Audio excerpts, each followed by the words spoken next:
안녕하세요. 오늘은 레위기 20장의 말씀을 가지고 주님의 말씀에 순종하는 것이 사는 길입니다. 이런 제목으로 함께 은혜를 나누죠. 우리가 계속해서 18장, 19장에서 하나님께서 우리에게 경고하시고 금지한 그런 악한 일에 대해서 말씀을 나눴습니다.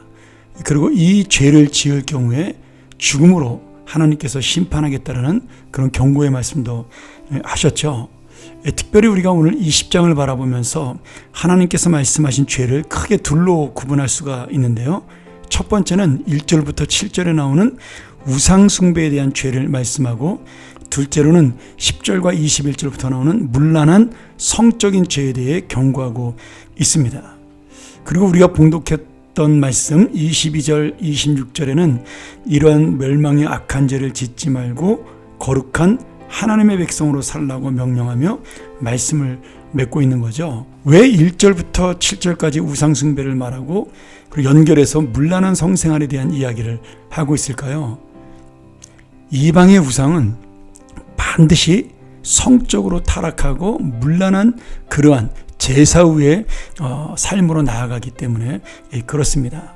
하나님께서 우상숭배를 금지하는 이유 중에 하나가 바로 이러한 경건하지 못하고 거룩하지 못한 삶으로 나아가는 그 제사 의식이 그 안에 들어있기 때문에 바로 우상숭배와 문란한 성에 대한 죄를 함께 말씀하고 있는 겁니다.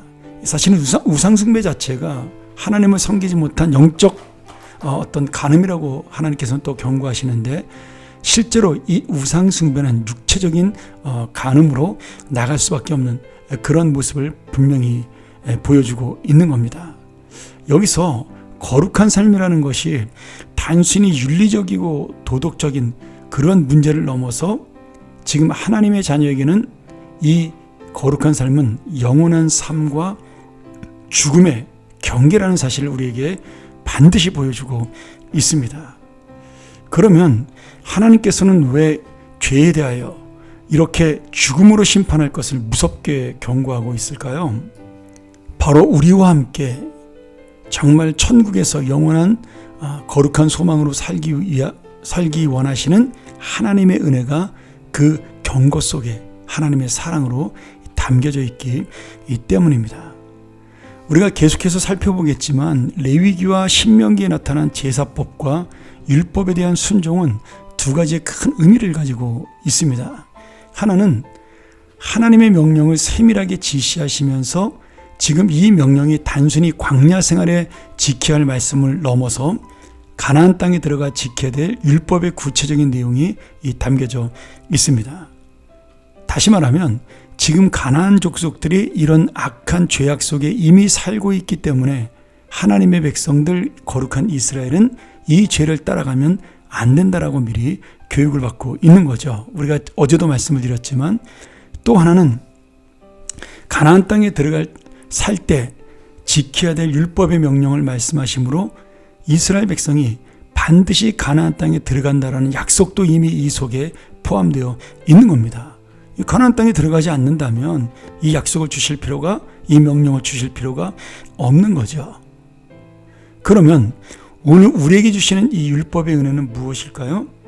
지금 가나안 땅에 들어가는 하나님의 약속은 반드시 이루어지는 것처럼 우리의 구원도, 우리의 영원한 생명도 하나님의 백성이 되는 순간 반드시 이루어지는데, 우리는 지금 이 약속을 누릴 만한 하나님의 거룩한 자녀로 살고 있느냐, 이것을 말씀하고 있는 겁니다. 그러므로 이 거룩한 삶에 대한 명령, 그리고 그 명령에 대한 순종은 우리가 이 땅에서 하나님의 복을 받고 영원한 생명으로 가는 방법을 제시하는 하나님의 약속이고 은혜이기도 한 거죠. 그래서 우리의 삶 속에는 굉장히 구체적인 문제들이 담겨져 있습니다. 지금 우리가 고민하는 이 세상의 모든 문제들이 바로 이 하나님의 거룩함에 나아가는 그런 어떤 길이라는 거죠. 그래서 구체적으로 말씀드린다면 세계 기후와 환경의 문제라든지 지금 사회에서 이슈가 되고 있는 동성애 문제나 장애인에 대한 문제라든지, 아니면 강대국과 약속의 전쟁 등 지금 거룩하게 살지 못하고 있는 수많은 문제들에 대해서 우리가 고민하면서 내가 주님의 거룩한 백성이라면 어떤 삶을 살아야 되고 어떤 결정을 내려야 되는가? 결국 모든 문제는 하나님의 명령에 순종함에 따라 우리가 살 수 있고 순종하지 않으면 망할 수밖에 없다는 사실을 명확하게 보여주고 있는 겁니다. 당장은 망하지 않습니다. 당장은 죽지 않죠. 그러나 결국 우리가 역사를 보면 이러한 하나님의 거룩함을 지키지 못했던 나라, 이렇게 하나님의 사랑과 은혜를 나타내지 못했던 나라, 하나님의 놀라운 자비하심에 대해서 반응하지 못했던, 자기의 욕심을 가지고 살았던 모든 나라와 공동체와 개인에 대한 하나님의 심판은 역사 속에 반드시 이루어지고 있다는 사실입니다. 그러니 모든 문제가 내가 하나님의 명령에 순종하면 살 수 있고 순종하지 않으면 죽을 수밖에 없다는 사실을 분명하게 보여주고 있는 겁니다.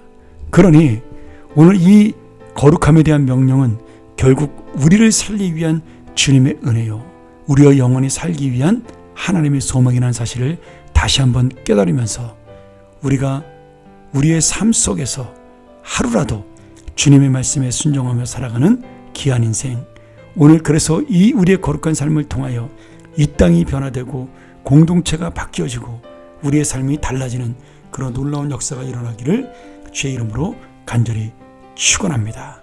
함께 기도하겠습니다. 하나님 아버지, 우리가 거창한 삶을 사는 것에 대한 고민하는 것보다 오늘 하루의 삶 속에서 내가 이것을 지킬 때 자연스럽게 이 세상의 문제들은 우리를 통하여 하나씩 해결해 될 줄 믿습니다. 우리가 욕심을 부리지 않고 사는 것, 욕망에 따라 살지 않는 것, 하나님의 말씀에 따라 순종하여 하루하루를 내가 살아가는 것, 그것이 바로 우리가 사는 길이요 영원한 생명의 약속으로 가는 길임을 다시 한번 깨닫고 오늘 하루도 주님과 동행하며 주님의 거룩한 삶을 생각하며 살아가는 우리의 삶이 되게 하여 주시옵소서. 예수님의 이름으로 기도합나이다. 아멘.